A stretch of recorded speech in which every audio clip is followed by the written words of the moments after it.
friends. This is Troy Brewer of Experiencing Real Life, heard every single day on Bible School Radio, 91.3 KDKR, Decatur, Dallas-Fort Worth, and on 91.3 KYJC Commerce. Portions of KDKR programming do not necessarily reflect the views of this station, its management, or staff. Prudent Money with Bob Brooks is sponsored by the Prudent Money Foundation on 91.3. A high-yielding money market account. Today we're going to take a look. Stay tuned for Prudent Money.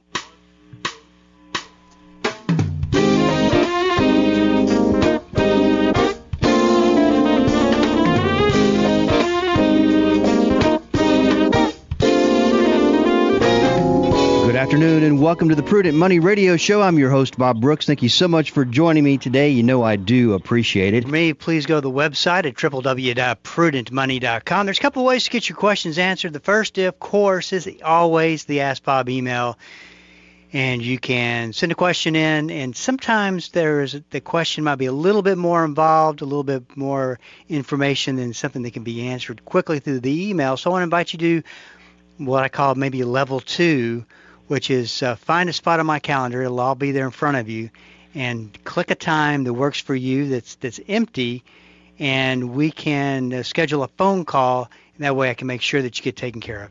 All that at prudentmoney.com. Let's talk a little bit about money markets. This is a conversation that I'm having a lot.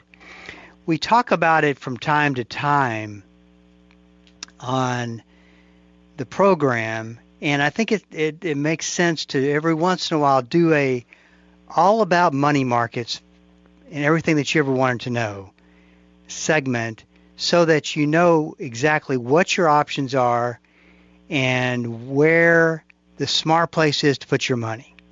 And when we're talking about the money that we're talking about, we're not talking about checking account money.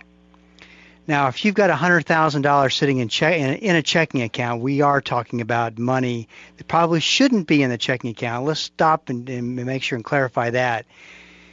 Right now, depending on how you've got your account set up, if you've got an enormous amount of money sitting in your checking account, that's got to be moved to something that's paying way more than nothing. Now, you know, banks get a bad rap, and they deserve it. They deserve the bad rap for paying hardly anything on savings. But, you know, even 0.25% on a savings account is better than nothing. And that's probably what you're getting in your checking account. So that is a box you want to check. Look, investigate my options for creating a savings account for the money that is in my checking account. So that is kind of the first step. But I'm talking more about, and I already probably am starting to confuse you by using certain words that you might think are interchangeable, but they're not. I'm talking about money in a checking account is one thing. You move it to a savings account. But is it a high-yielding based savings account, or is it a high-yield money market account? And it's very important to know the difference, know how each works, but these are, what I'm primarily talking about today is money for a savings account. And I know by all the conversations that I have on a day-to-day basis that there's a lot of people who keep quite a bit of cash sitting in checking account. So obviously you want to keep enough cash to carry it to monthly cover the bills, and then have a little bit of a cushion in that account so that you don't have a problem. But beyond that, unless it just really works for you and you're not interested in earning interest. And so what primarily has been the case, you know, if you go back, say, 4 or 5 years ago, is that all kinds of savings accounts, and we're talking about general savings account in a bank, all the way up to a money market, a high-yielding money market account, which is in a brokerage account, which could be at a Fidelity, a Charles Schwab, or a Vanguard, just to name the top big threes. You just got nothing. So everybody's been used to getting nothing for a long time, and they didn't have to because the Federal Reserve Board had not started raising interest rates yet. And I got to confess, all the past 3 or 4 years run together. I can't really even remember. I guess they started raising rates in 2021, I believe. I think it was 2021. It's kind of doesn't matter at this point. But the minute they started raising interest rates, what people didn't realize is that interest rates went up on money market, high yield money market accounts, forcing the banks to raise their interest rates when the banks were not really equipped to do so. So what you had was this difference between the banks now may be paying 1% on their savings accounts or their CDs, and then you've got your high yield money market accounts at brokerage companies, Fidelity, Vanguard, Charles Schwab, paying 4 to 5%. Do you kind of see why we're having this conversation? Because my concern is that you're missing out on a situation where you are not being paid even a tenth of what you should be being paid on your account. And there are still banks today that pay hardly nothing, even in this environment, on savings accounts. And what they're finding out is people become aware of it, they're moving their money. Now, how do you find out about the best place to go? If you have a financial advisor, we do these accounts all the time for clients who ask about them. We set up a money market account, high yield money market account at a Fidelity where we hold our business. And there's no fees involved for that. That's just something that I think a financial advisor should be doing for their clients if the subject comes up. So don't think that, I mean, to me it's a service that a financial advisor should put out there for their clients. So what is a high yielding money market account? Well, a money market account is generally what you find in brokerage accounts, in mutual fund companies. They're kind of on that side. They are on that side of the page. Whereas you find bank accounts, savings accounts, CDs on the other side of the page. And they're two totally different things. The money market accounts, high yielding money market accounts, are designed to go up and increase when the Federal Reserve Board increases what they call their federal funds rate. Now, I don't want to get confusing on this. You stick with me on this, it makes sense. The federal funds rate is where the Federal Reserve Board says interest rates need to be, so everybody has to follow accordingly. They can afford to. So if that federal funds rate goes up, then money market, high yield money market accounts should be going up as well.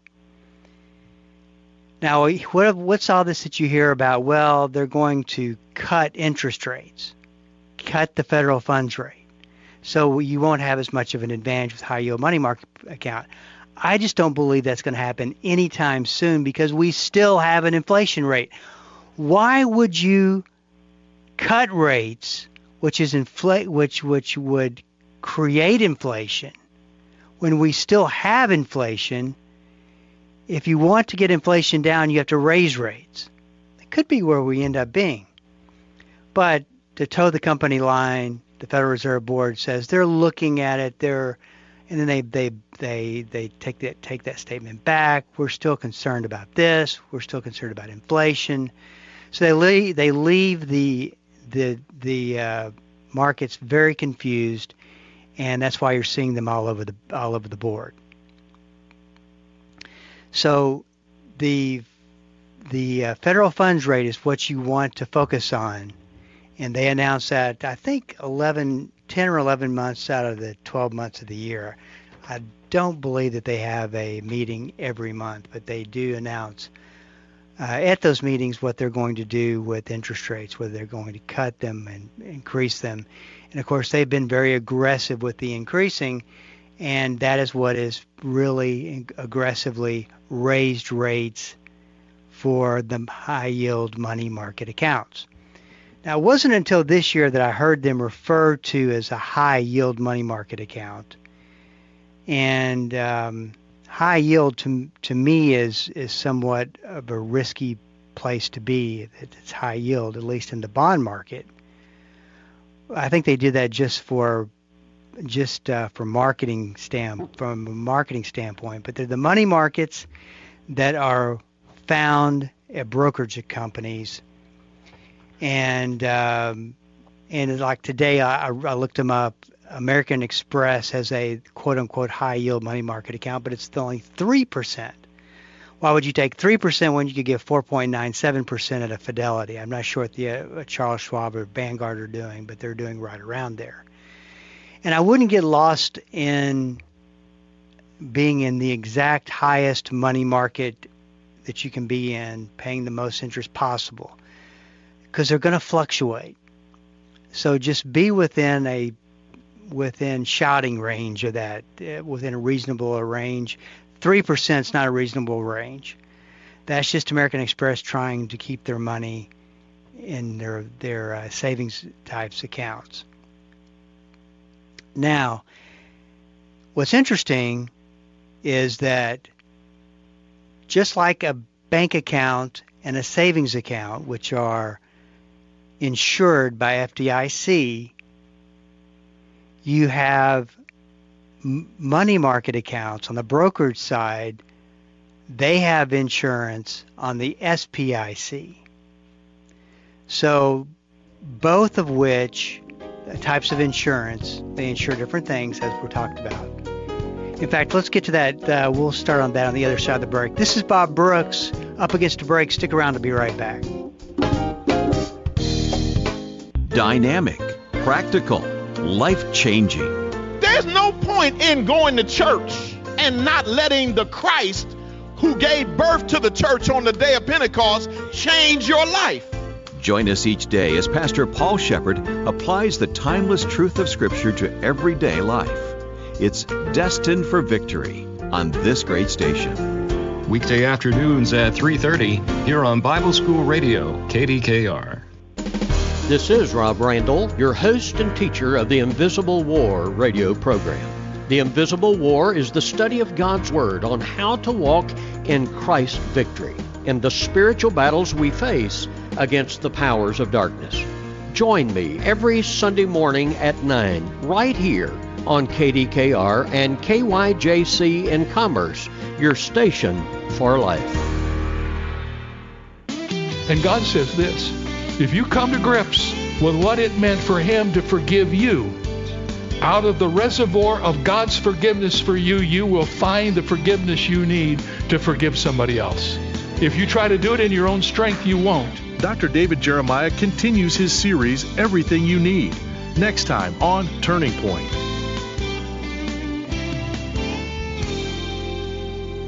Weekday mornings at 9 o'clock here on KDKR.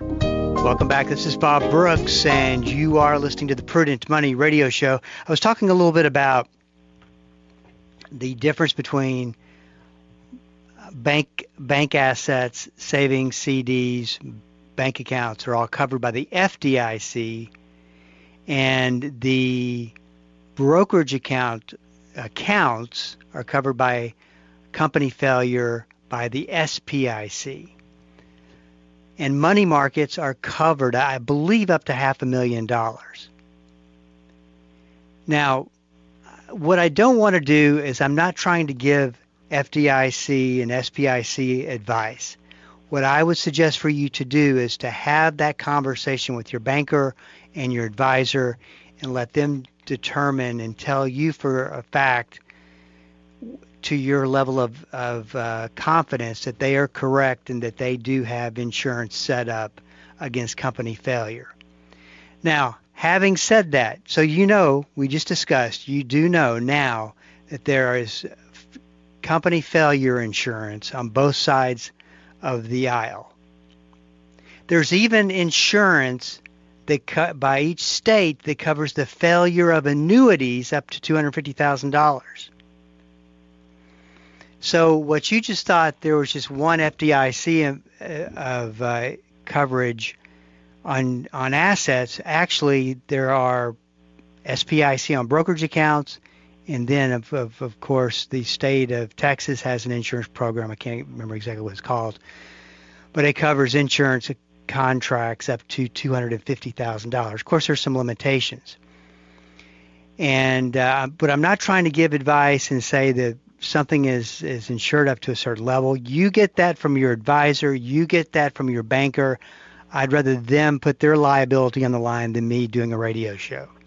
Just what our takeaways today is that yes, you do have coverage, and that should be a good thing. Now, having said that, what is happening at banks, which we got a front row center seat, either it was last year or the year before, like I said, the years are running together, is you had the FDIC bailing out. There was 3 banks that went under. And I believe that was last year. And you had 3 banks covered 100% of their assets. The 250 didn't matter. Nothing mattered. You've got to get a handle on what's going on with this. This is what is significant.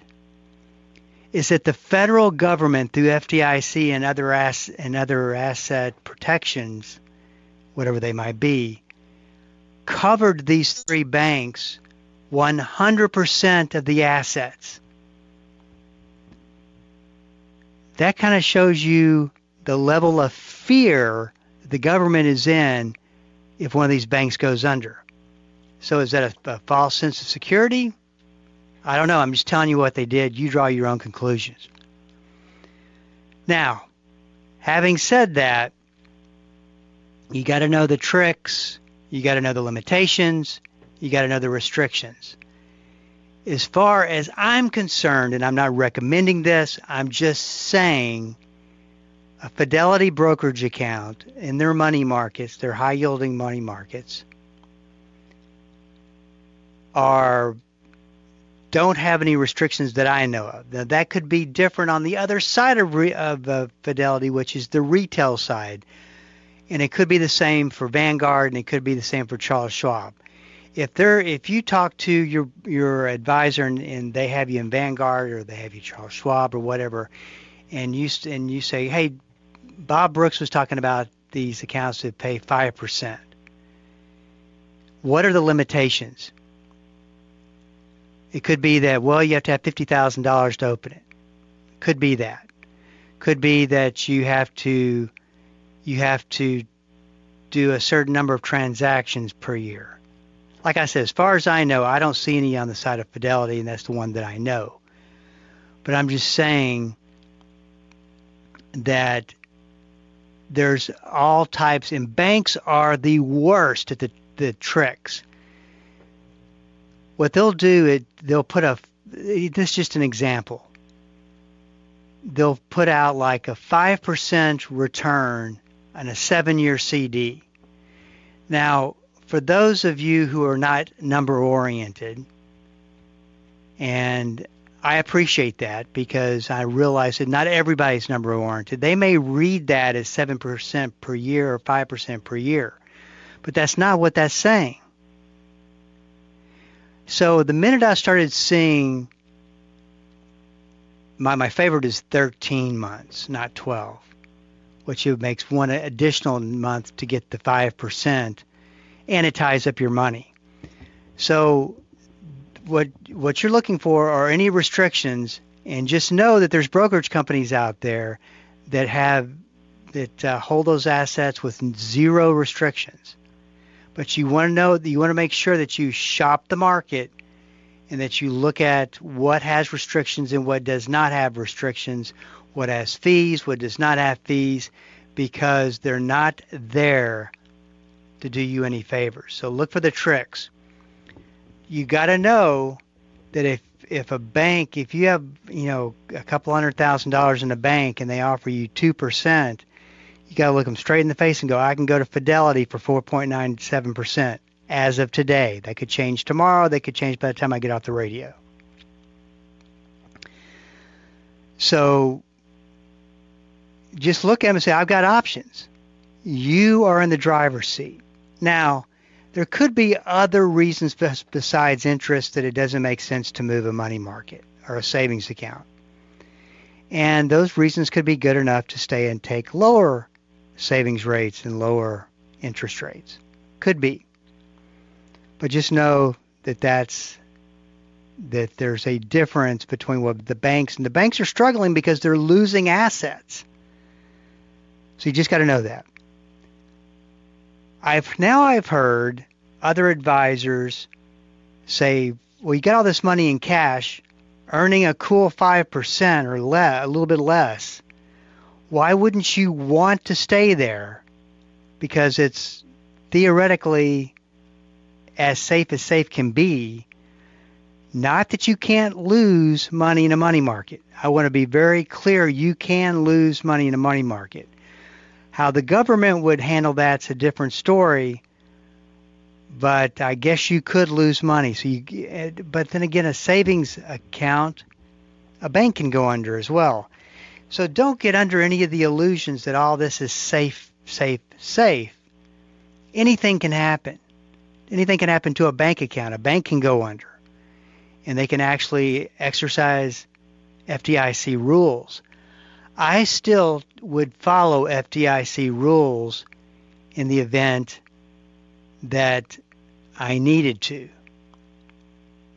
And I think that you need to.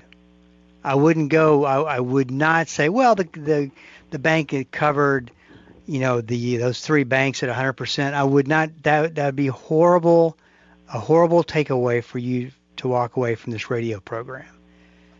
It would be a wrong one. Go by the FDIC insurance before we were playing Monopoly with the system, and make sure that you are covered and to have a talk with your banker. In fact, I would even have your banker sign off on something that you're covered if you have a complicated situation. A letter that says, this is what I heard you understand. But if a bank goes under, what? So you're going to sue the bank if you lose money that you didn't think you were going to lose. They're not, get in line. You see, I guess I just want to bring some reality to this situation. But what banks, what advisors are doing is they are opening up different avenues for you to put that 5% cash to work. Why would you want to put 5% cash to work? It's working. It's earning 5%. I just question that. And if anything at all, while it's earning, if it goes down to 3%, maybe. But while we have so much uncertainty, we have an election this year, which is quiet as it has been.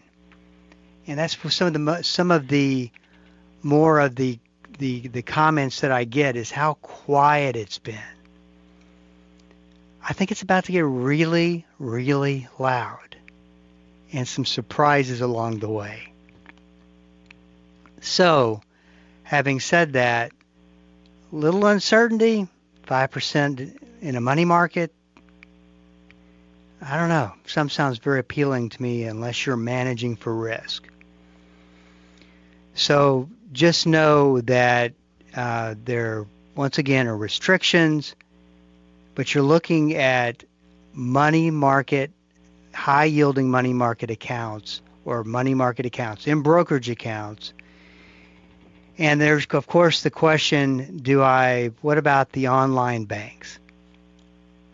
I've gotten this a question quite a bit from people who are my age we'll just say in their mid-50s, maybe a little bit higher than their mid-50s, who've got grown kids and they go, I love the whole idea of banking online, and the online banks are giving 4%, 5%. Read the restrictions. Read the restrictions. Let me give you one more piece of advice. Read the restrictions, because there are tons of things you need to know about any of these accounts before you move your money into them, and you want to make smart decisions. Hey, this is Bob Brooks, and you are listening to the Prudent Money Radio Show. Thank you so much for joining me today. You know I do appreciate it.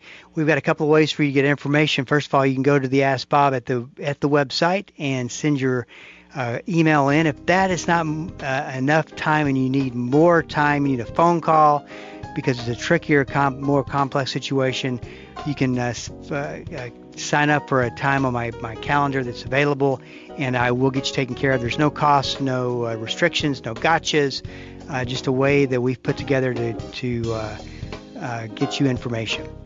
This is Bob Brooks. We are all out of time. Until we do meet again next time, keep the faith and have a great rest of the day. That's all the time we have for today.